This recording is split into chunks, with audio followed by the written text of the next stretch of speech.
ಓಂ ಶ್ರೀ ಸಾಯಿನಾಥಾಯ ನಮಃ.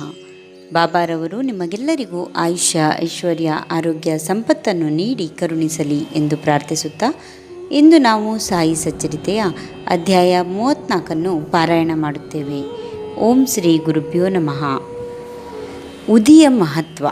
ಶ್ರೀ ಬಾಬಾ ಅವರ ಉದಿಯು ಎಂತಹ ಕಾಯಿಲೆಯನ್ನಾದರೂ ಗುಣಪಡಿಸಬಲ್ಲದು ಎಂಬುದರ ಬಗ್ಗೆ ಅನೇಕ ನೈಜ ಘಟನೆಗಳಿವೆ. ನಾಸಿಕ್ ಜಿಲ್ಲೆಯ ಮಾಲೇಗಾಂವ್ ಎಂಬಲ್ಲಿ ವೈದ್ಯಕೀಯ ಪದವಿ ಗಳಿಸಿದ ನಿಷ್ಣಾತ ವೈದ್ಯರೊಬ್ಬರಿದ್ದರು. ಅವರ ತಂಗಿಯ ಮಗನಿಗೆ ಒಮ್ಮೆ ಕರುಳು ಹುಣ್ಣಾಗಿ ಉಲ್ಬಣವಾಯಿತು. ಶಸ್ತ್ರಚಿಕಿತ್ಸೆಯಿಂದಲೂ ಯಾವ ಗುಣವೂ ಕಾಣದಿದ್ದಾಗ ಸ್ನೇಹಿತರೊಬ್ಬರ ಸಲಹೆಯಂತೆ ಹುಡುಗನ ತಂದೆ ತಾಯಿ ಶಿರಡಿಗೆ ಬಂದು ಸಾಯಿನಾಥನಲ್ಲಿ ಮೊರೆಹೊಕ್ಕರು. ಆಗ ಬಾಬಾ, ಈ ಮಸೀದಿಯಲ್ಲಿ ಬಂದವರಿಗೆ ತೊಂದರೆಗಳು ಮಾಯವಾಗುತ್ತವೆ, ಚಿಂತೆ ಬೇಡ, ಉದಿಯನ್ನು ನಂಬಿಕೆ ಇಟ್ಟು ಹುಡುಗನಿಗೆ ಲೇಪಿಸಿರಿ, 1 ವಾರದಲ್ಲಿ ಗುಣ ಕಾಣುತ್ತದೆ ಎಂಬ ಆಶ್ವಾಸನೆ ನೀಡಿದರು. ಬಾಬಾ ಅವರು ಹುಡುಗನ ಮೇಲೆ ಕರುಣೆಯ ನೋಟ ಬೀರಿದರು. ನೋವಿನ ಜಾಗದಲ್ಲಿ ತಮ್ಮ ಹಸ್ತದಿಂದ ಹಸ್ತಸ್ಪರ್ಶ ಮಾಡಿದರು. ಇದರಿಂದ ಕೆಲವೇ ದಿನಗಳಲ್ಲಿ ಬಾಲಕನ ವ್ಯಾಧಿ ಗುಣವಾಯಿತು. ಅಷ್ಟರಲ್ಲಿ ಮಾಲೇಗಾಂವ್ ಪ್ರದೇಶದಲ್ಲಿ ಸಾಯಿಯವರ ವಿರುದ್ಧ ಕೆಲವರು ಅಪಪ್ರಚಾರ ನಡೆಸಿದ್ದರು. ಇದು ವೈದ್ಯರ ಕಿವಿಗೂ ಬಿದ್ದಿತು. ಅವರು ಶಿರಡಿ ಪ್ರವಾಸವನ್ನು ಮುಂದೂಡಿದರು. ಆಗ ಅವರಿಗೆ ಸತತವಾಗಿ 3 ರಾತ್ರಿ ಕನಸಾಯಿತು. ಇನ್ನೂ ನನ್ನನ್ನು ನಂಬಲಾರೆಯಾ ಎಂಬ ಧ್ವನಿ ಅವರಿಗೆ ಕೇಳಿಸಿತು. ಅದೇ ಸಮಯದಲ್ಲಿ ಅವರು ರೋಗಿಯೊಬ್ಬರಿಗೆ ಚಿಕಿತ್ಸೆ ನೀಡಬೇಕಾಗಿತ್ತು. ಅವರು ತಮ್ಮ ರೋಗಿಗೆ ಗುಣವಾದರೆ ಶಿರಡಿಗೆ ಬರುತ್ತೇನೆಂದು ಬಾಬಾ ಅವರಲ್ಲಿ ಪ್ರಾರ್ಥಿಸಿದರು. ರೋಗಿಗೆ ಗುಣವಾಯಿತು.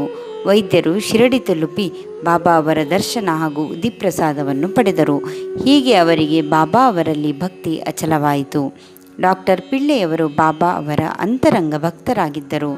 ಸದಾ ಅವರ ಸನ್ನಿಧಾನದಲ್ಲಿರುತ್ತಿದ್ದರು. ಒಮ್ಮೆ ಅವರ ಕಾಲಿಗೆ ನಾರುಗಳಾಗಿ ಬಹಳ ಹಿಂಸೆಪಟ್ಟರು. ವೇದನೆಯಿಂದ ನೊಂದ ಅವರು, ಬಾಬಾ ಅವರು ನನಗೆ ಮರಣವನ್ನಾದರೂ ಕರುಣಿಸಬಾರದೆ, ಮುಂದಿನ ಜನ್ಮಕ್ಕೆ ಈ ಬಾಧೆಯನ್ನು ಮುಂದೂಡಬಾರದೆ ಎಂದು ಕಾಕಾ ಅವರಲ್ಲಿ ಕೇಳಿಕೊಂಡರು. ಕಾಕಾ ಅವರು ಡಾಕ್ಟರ್ ಪಿಳ್ಳೆಯವರನ್ನು ಕರೆತಂದು ಬಾಬಾ ಅವರ ಬಳಿ ಕೂರಿಸಿದಾಗ ಬಾಬಾ ಅವರು ತಮ್ಮ ಒರಗು ದಿಂಬನ್ನೇ ಅವರಿಗೆ ಕೊಟ್ಟು, ವಿಶ್ರಮಿಸಿಕೋ, ಈಗ ಒಂದು ಕಾಗೆ ನಿನ್ನ ಕಾಲನ್ನು ಕುಕ್ಕುತ್ತದೆ, ಆಗ ನಿನಗೆ ಸಂಪೂರ್ಣವಾಗಿ ಗುಣವಾಗುತ್ತದೆ ಎಂದರು. ಸ್ವಲ್ಪ ಹೊತ್ತಿನಲ್ಲೇ ಕತ್ತಲಾಯಿತು. ದೀಪಗಳನ್ನು ಹಚ್ಚುತ್ತಾ ಬಂದ ಅಬ್ದುಲ್ ಅಕಸ್ಮಾತ್ ಪಿಳ್ಳೆಯವರ ಕಾಲನ್ನು ತುಳಿದನು. ಆಗ ಪಿಳ್ಳೆ ನೋವಿನಿಂದ ಕೂಗಿಕೊಂಡರು. ಕಾಗೆ ಯಾವಾಗ ಬರುತ್ತದೆ ಎಂದಾಗ ಬಾಬಾ ಅಬ್ದುಲ್ಲನೇ ಕಾಗೆ ಎಂದರು. ಹೀಗೆ ಪಿಳ್ಳೆಯವರ ಕಾಲಿನ ನಾರುಗಳು ಬೇರೆ ಯಾವ ಔಷಧವನ್ನೂ ತೆಗೆದುಕೊಳ್ಳದೆಯೇ ಗುಣವಾಯಿತು. ಶ್ಯಾಮ ಅವರ ತಮ್ಮನ ಹೆಂಡತಿಗೆ ಪ್ಲೇಗು ಜಾಡ್ಯ ಅಂಟಿಕೊಂಡಿತು. ಆಗ ಅವರ ತಮ್ಮ ಬಾಪೂಜಿ ಸಾವುಲ್ ಬಾವಿಯಿಂದ ಶಿರಡಿಗೆ ಬಂದು ಸಹಾಯ ಕೋರಿದರು. ಕೂಡಲೇ ಇಬ್ಬರೂ ಬಾಬಾ ಅವರ ಬಳಿಗೆ ಹೋದರು. ಬಾಬಾ ಉದಿ ನೀಡಿ, ಗುಣವಾಗುತ್ತದೆ, ಹೋಗು, ಬೆಳಿಗ್ಗೆ ಬಾ ಎಂದು ಹೇಳಿದರು. ರೋಗಿಗೆ ಉದಿ ಹಚ್ಚಲು ಮೈಯೆಲ್ಲ ಬೆವರಿ ಪ್ಲೇಗಿನ ಗುಳ್ಳೆಗಳು ಒಡೆದವು. ಬೆಳಗ್ಗೆ ಆಕೆ ತುಂಬ ಆರೋಗ್ಯವಂತಳಾದುದನ್ನು ಕಂಡು ಎಲ್ಲರೂ ಬೆರಗಾದರು.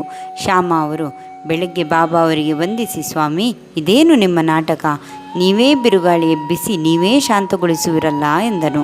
ಬಾಬಾ ಅವರು, ಕರ್ಮದ ದಾರಿ ಬಹಳ ರಹಸ್ಯ, ಸದಾ ದೇವರನ್ನು ನಂಬಿ ಶರಣಾಗತಿ ಹೊಂದುವುದೇ ಬಂಧನದಿಂದ ಮುಕ್ತರಾಗುವ ಮಾರ್ಗ ಎಂದು ಉತ್ತರಿಸಿದರು. ಇದೇ ರೀತಿ ಮುಂಬೈನ ವೃದ್ಧರೊಬ್ಬರಿಗೆ ಮೂತ್ರದಲ್ಲಿನ ಕಲ್ಲುಗಳು ಉದಿ ನೀರನ್ನು ಸೇವಿಸಿದ್ದರಿಂದ ಆಶ್ಚರ್ಯಕರವಾಗಿ ಕರಗಿ ಹೋಯಿತು. ಮುಂಬಯಿಯ ಮಹಿಳೆಯೊಬ್ಬರಿಗೆ ಸುಖಪ್ರಸವವಾಯಿತು. ಎಂಬಲ್ಲಿಗೆ ಶ್ರೀ ಸಾಯಿ ಸಚ್ಚರಿತೆಯ 34ನೇ ಅಧ್ಯಾಯವು ಸಂಪೂರ್ಣವಾಯಿತು. ಓಂ ಶ್ರೀ ಸಾಯಿನಾಥಾಯ ನಮಃ.